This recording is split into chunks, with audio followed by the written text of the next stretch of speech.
మహబూబాబాద్ జిల్లాలో ఏసీబీ వలలో మరో అవినీతి తిమింగలం చిక్కింది. గోపాలపురం కాలనీలోని తన నివాసంలో ఓ కాంట్రాక్టర్ వద్ద నుండి 80,000 రూపాయల లంచం తీసుకుంటుండగా విద్యుత్ శాఖ ఎస్ఈ నరేష్ను అధికారులు రెడ్ హ్యాండెడ్గా పట్టుకున్నారు.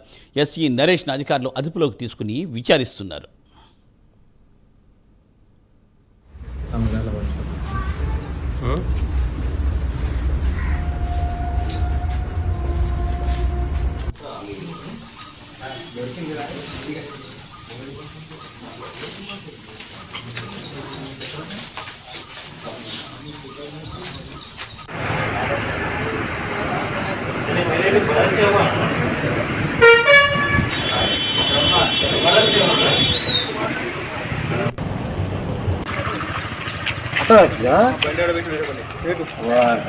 తీస్తా ఉంది.